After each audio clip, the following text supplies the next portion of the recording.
And so I'm a clinical pharmacist, board certified in geriatrics. In my last academic post, I was a department chair, a founding department chair of a new school. So I left academia, I left traditional healthcare, and became an entrepreneur in 2015.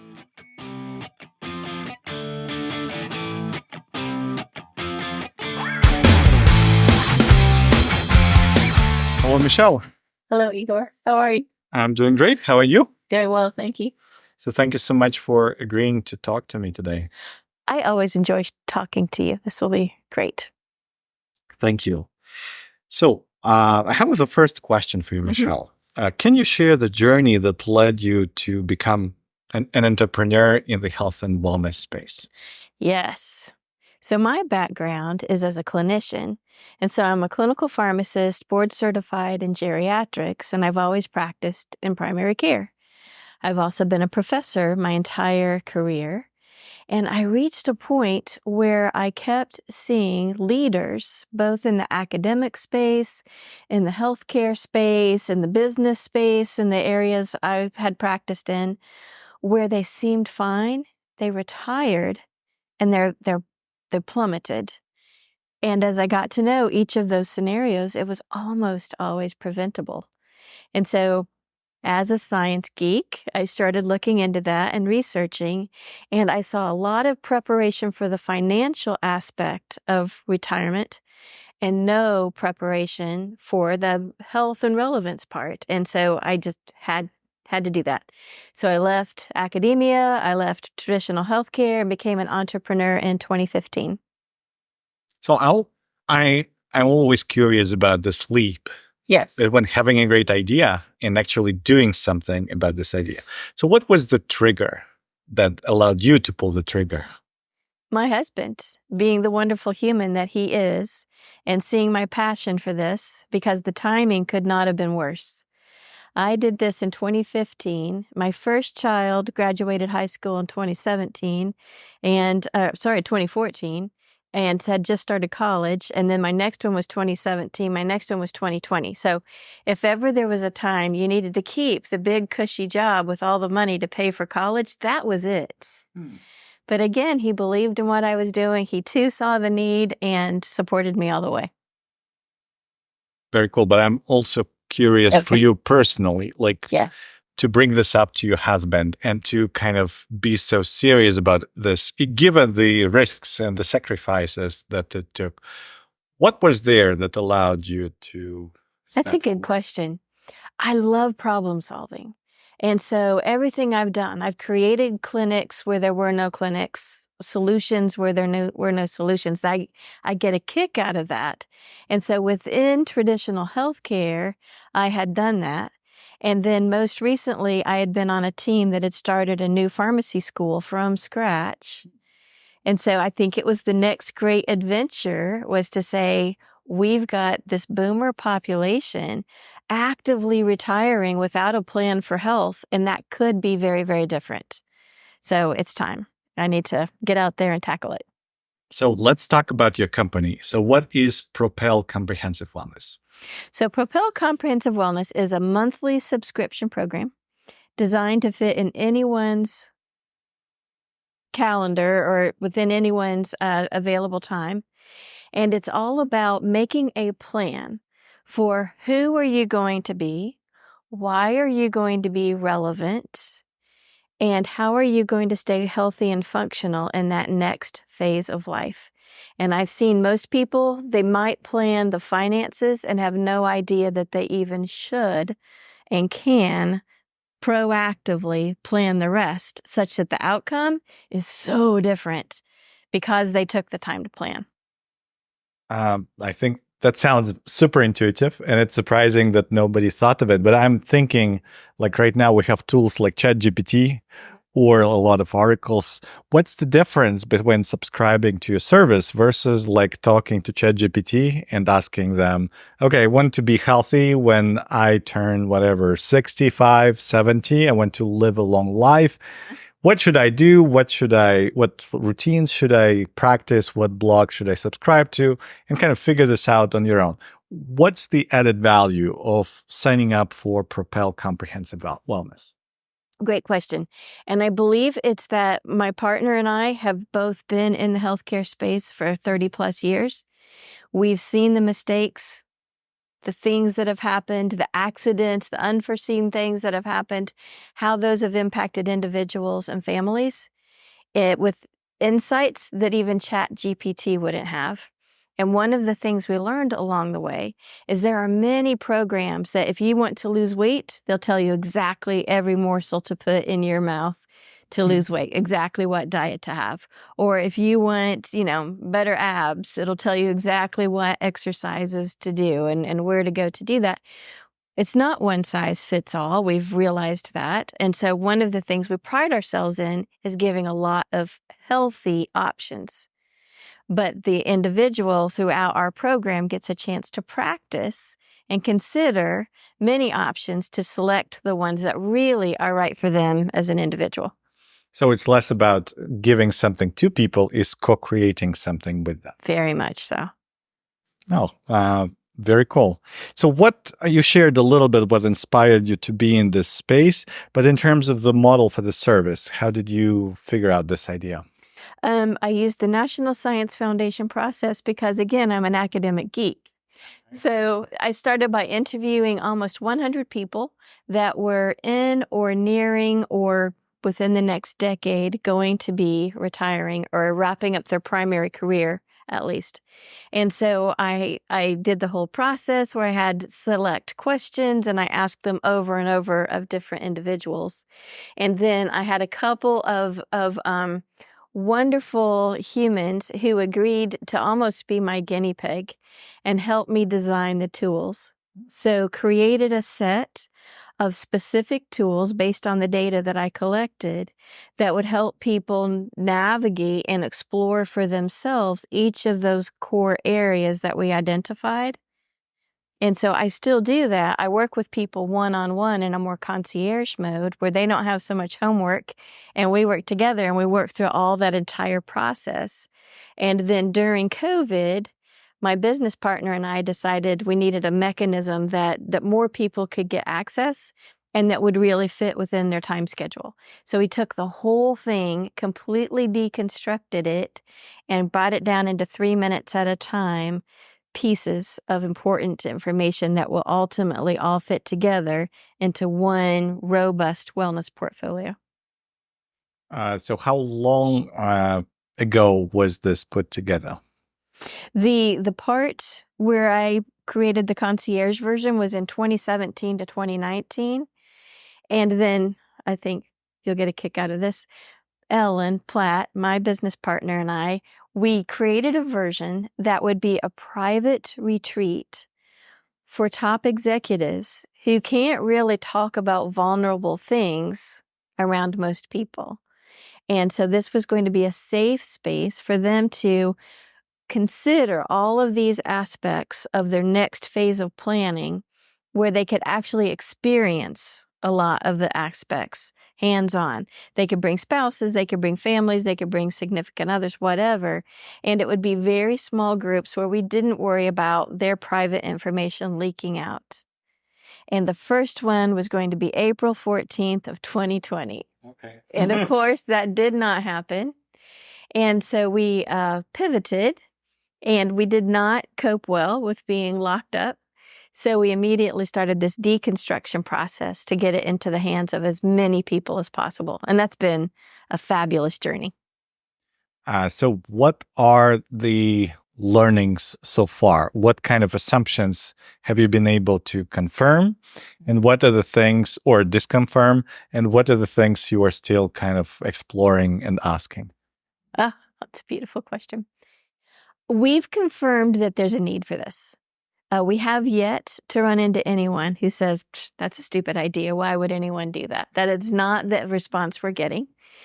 At the same time, we've learned that it's not something people are aware is even a possibility. And so it's not part of their planning process. And so I think our biggest challenge has been to communicate this in a way that people are like, oh, I do want to have every chance of being able to do all the things I want to do, all the things I put off and planned for when the day comes and I retire functionally, as well as I think people don't realize how dramatically their social network can change when they're no longer tied every day to all of the people in the workplace and not maybe haven't thought about who is their social network outside of that, as well as who am I going to be? So many people really define themselves by their career, and we know that there's so much more. And then I believe everyone has unique purpose within them, where they're not only being fulfilled themselves, but really impacting other people. And when people find that as they're wrapping up their career and heading into retirement, whether they're going to move into a paid position or an unpaid position, when they find that thing that just really brings them alive and makes them excited to get out of bed every morning, it's a dramatically different journey forward. We have learned that that is a pivotal piece. So what I'm hearing you say, and please correct me if I'm not hearing this right, that the value is not even in wellness or health. It's in like unlocking your potential and your new identity. Well, so I came at this as a clinician, and I'm thinking, oh, it's all about health and health practices. You know, everybody kind of turns to diet and exercise and how many diagnoses and how many medications do you take? And I quickly learned that that's all important. But the people who know who they are and what they're going to do, and they find that outlet as they age, are the ones that just have this beautiful long journey. And the ones who try to stay busy and keep it all very inwardly focused, or they don't have any idea and they just kind of sit on the couch and watch television, are the ones that the spiral. And it's preventable.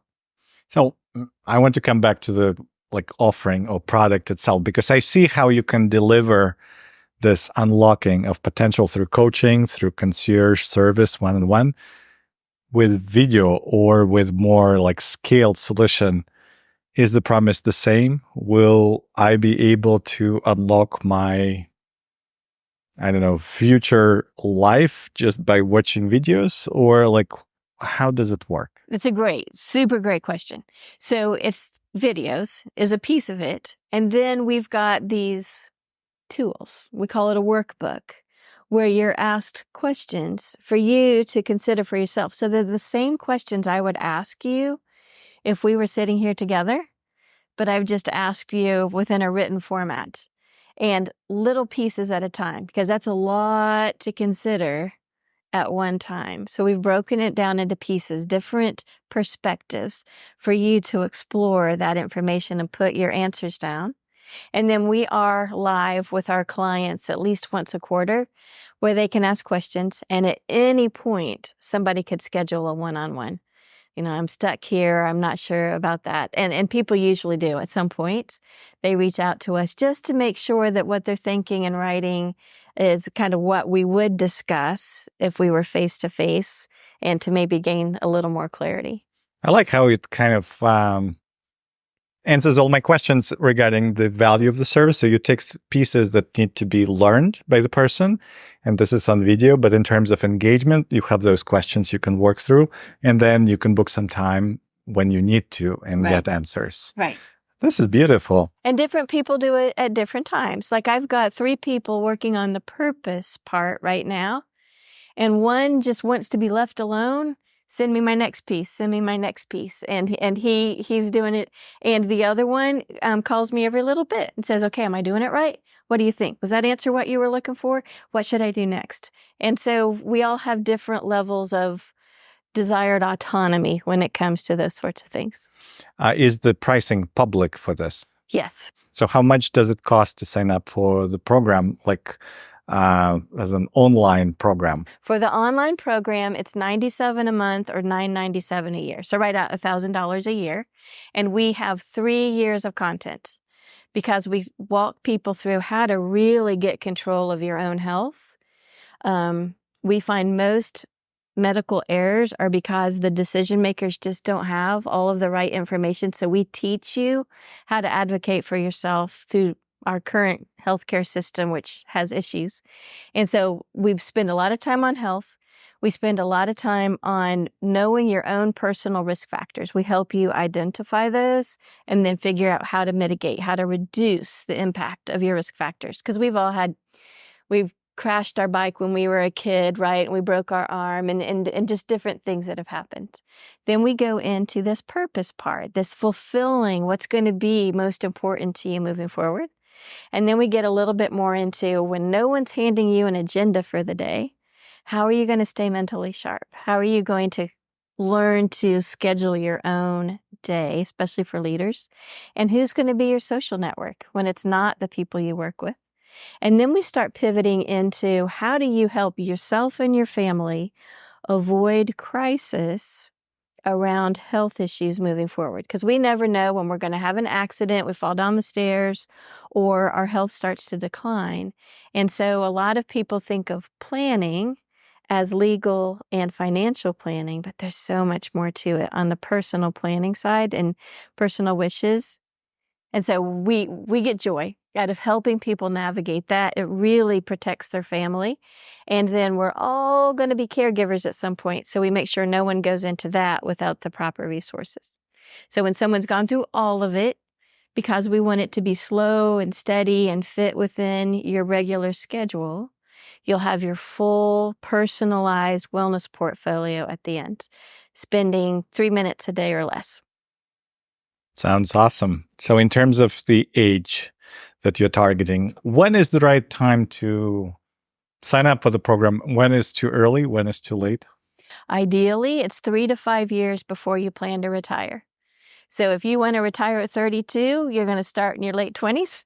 And if you want to retire at 70, you're going to start in your mid 60s. And we're finding most people are getting started late 50s to very early 60s. And are you targeting, and now coming back a little bit to the business model, are you targeting individuals or also companies? Great question. And thanks to Advisory 5, we are currently pivoting. And so our initial outreach was to individuals. And that's where we have been. And we're currently including companies because we realize the value of companies working with their employees, typically who are like 50 plus.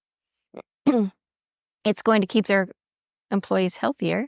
It's going to give them a plan to stay healthier and therefore be at work and more engaged more. And I think one of the most important pieces is when that employee can see, I picture the muddy windshield and we've cleared the windshield and they can see their life and they're excited about it on the other side. When the day comes for that employee to retire, it will be a much smoother transition. I'm thinking in particular, there are a number of professions that are very top heavy right now. And those that are coming behind really want opportunities for advancement to climb the ladder. And they can't because those at the top can't picture what's coming next and aren't letting go. And so if we could facilitate that, not in a we're going to kick you out, push you out, you've lost your job sort of way, but in a let's picture the future in an enticing sort of way so that you're ready to let go and move on to something that's going to be very fulfilling for you, and then let that next generation of workers move into those positions. Very cool. So not just changing lives, but also changing society. That's the idea. That's exactly the idea. Because when you've got people who've worked 30 plus years in their profession, the skills, but the insights that they have, our society could do a lot more to really respect and learn from that. And so when we take those wise, experienced people and help them figure out how to engage with society in a different way, in a way that brings them personal fulfillment. And I hope I clearly stated that I find when people find that, their health goes with it. So they stay healthy longer and they're impacting others. It's amazing. Very cool. I love the passion in your voice and in your story. But I have a question about challenges because every startup journey must have some. So what was the most unexpected challenge with you, like developing your product, and how did you overcome this challenge? In medical school, you learn nothing about running a business. And so I jumped into this fearless and excited, having no idea how very much I didn't know. Really knew nothing. And the piece that personally for me that has been the hardest is when you're a clinician or a professor, people come to you and the money is nowhere within my realm of influence. You know, insurance has paid for it or you paid tuition. I had nothing to do with the collecting of money. And I give my services because that's my passion and that is what I do. To pivot to having to do so while figuring out how to make it financially viable and to ask people for money, to ask people for a penny is really foreign to me. That has been a really difficult transition that I am still navigating. So what part of this transition have you navigated so far? We have gotten to the point where we've worked with and talked with enough people to come up with our pricing scheme. We've been able to put our arms much better around the value itself, even to the point of value in terms of numbers, which is easier. And I've learned that sales does not have to be slimy. That's big. That is a big mindset shift for me. Still not my favorite part, but I've learned a lot. And I've made mistakes, huge mistakes. You know, if it sounds too good to be true, it is. And so twice I have put ridiculous amounts of money into programs that said they could do the marketing for me and the sales, and customers would just come running to me. And that did not work. And if anything, one in particular, I look back at the approach they used with my name behind it and my business behind it, and I'm really embarrassed and kind of sickened by it. So, Can you share this approach so that others watching this will avoid it? It was one of those where they promised that you would have X number of customers and X number of revenue within a certain period of time. And it was all about that they had the secret marketing messaging that they would share with you and the process that they would share with you. And it's probably one of those things that the CEO, this technique probably worked beautifully for him because of what he did, which was not in healthcare. So that should have been my first clue. Not in healthcare. It probably did work well for him. But now he's to a point where he's trying to mass market it. And he's got people that he's hired and he's taught them his process so they could teach us, the clients, his process. I think a lot got lost in translation. And again, I came into this without any training or any real accurate understanding of sales. And I think I stumbled into something that was probably the worst possible approaches to sales you could have. And I waited too long to realize just how bad it was. And so if you received something from me that just felt terrible, I want to apologize right here and now. That was a big lesson. Thank you for sharing. And I can attest to going through a similar journey. Yes. Like hoping that there are some smart people with a big corporate career in sales or with some magical formula that will do the heavy lifting for you. They will unlock clients. They will bring leads. And what I've learned is you cannot bring in other people until you started selling yourself, until you've figured out the path to like clearly articulating value in a way that clients will want to buy. Once you have that link, then you can help others adopt it. That makes sense. Every situation. It's not the answer I want. I know. So let's switch gears a little bit and talk a little bit about your journey. So you recently joined my program, Advisory 5, to get a board of advisors. Could you share a little bit about your experience so far? Yes. And I'll start with sort of a comparison in that I have had advisors throughout. I've heavily used the wonderful resources of SCORE. Here in Charlotte, I've used the Small Business Technical Development, SBTDC. I've used them, which has been great. But that is one advisor at a time. Super helpful because it's not just what I'm thinking, not just what Ellen and I are thinking. You've got an experienced person weighing in. But Advisory 5 is 3 or 4 or 5 people who are listening to where we're at, what we're trying to accomplish. They each have recommended solutions, but then they start to play off each other. In that one says, well, what about this? And another one says, oh, what about this plus? Or what if you did this but tweaked it this way?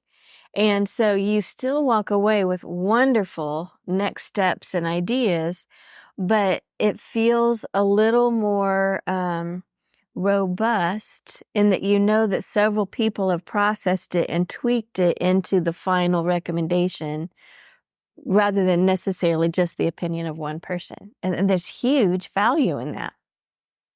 Thank you for sharing your perspective. From the founder perspective, having had a few sessions, what do you think is required of the founder or entrepreneur to make the most of each session? I'm still learning that. The last one we had was by far the best, and it was the third, I believe. I think the first one I asked questions that were far too broad long before anybody on my advisory board really understood what we were doing. And so I walked away with pages and pages of ideas from each person, but no idea really what to do with those. And I own that in hindsight. I don't know that I knew this up front. So maybe we can, over time, provide guides for new people in the process. I needed to have been much more clear up front of exactly who we are, what we do, how we do, logistically, behind the scenes, all those details before they could ever really give answers. And then I need to ask much more niched down specific questions. So the second one, much, much better. And the third one, we really focused on this whole sales thing. And oh my goodness, I got a lot out of it. And it was from different perspectives.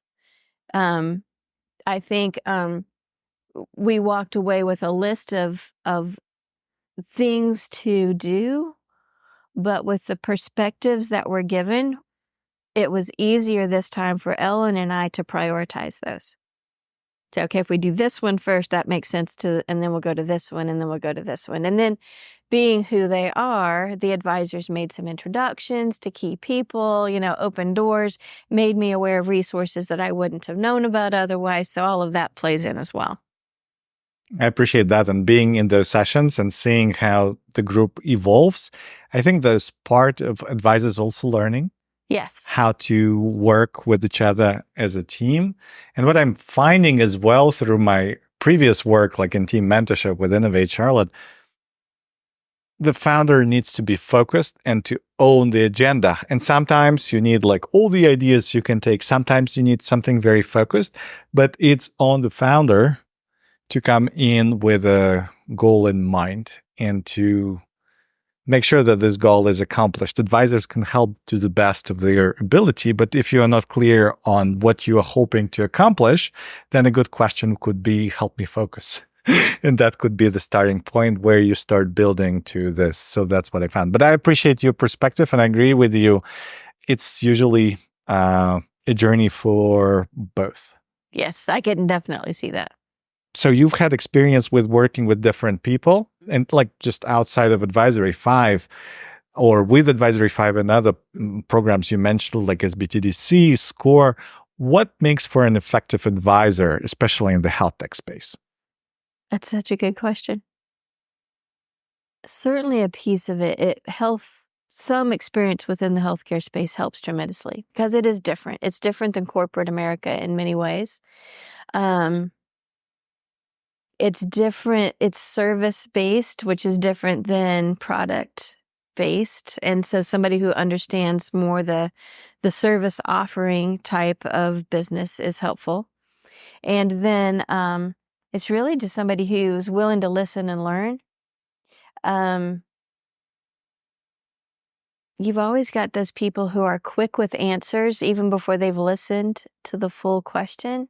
Those don't make effective advisors. And so advisors who are confident enough in what they've already accomplished to be able to really sit back and listen and take it in and mull it over before they give a response. That's deep. I'm curious because you were a professor, you were like the person giving advice. Right, right. So how does it like compare to your experience being on the other side, being on this side? I think that experience that I've had actually helps a lot in that I've sort of been the one to give the exam, that you want this to give the student every opportunity to demonstrate that they really captured and understood the information. And then if everybody misses the question, then you didn't teach it right or you didn't ask it right. So that ability to pivot, I think, is what's making, for me, the advisory sessions get better and better. And realizing I just didn't ask the question right that first time. I set everybody up, to not do their best, and learning how to do that differently. Is that kind of what you were thinking about? I'm just curious because I think what you are doing is you are being vulnerable and open, and even like asking for advice or joining a group like that where you are opening your ideas to potential criticism, or at least like finding holes. It takes strength to do that. Mm. And especially for someone who projected knowledge, or at least you were paid to know things, right? So I'm fascinated that you were able to make that transition, and you are as humble as you are with like things that don't go according to plan. So you are like pivoting your behavior, your approach, versus like, okay, let's change other people. That has been an acquired skill set. And in my last academic post, I was a department chair, a founding department chair of a new school. And that meant all of the faculty who came in needed significant development. And one of the very first things that a new faculty member needs to learn is how to stand in front of a class of students and say, I don't know. That is a great question. We're all going to find the answer and discuss it next time. And have the confidence to say that. Because in my world anyway, you give a made-up answer, I will fire you very quickly, because that is not what healthcare is about. And so that's one of the first things I would teach faculty is how to say, I don't know. That's a great question, and we're going to figure it out. So that way it's not, I don't know, oh my gosh, I didn't study hard enough. Oh my goodness, I don't know what I'm doing as a faculty member. It's not that. Eventually, someone's going to ask a question that you don't know the answer, and that's part of the learning process, which is what academia is supposed to be about. And so when I could get them confident with that, the rest was much easier. I love that there are such elements in places where you wouldn't expect. A patient comes in and says, oh, my pinky finger hurts and my earrings and my blah, blah, blah. And you've got to be able to say, I don't know what that is. Let's start exploring. Let's figure it out. Let's collect data. Yeah.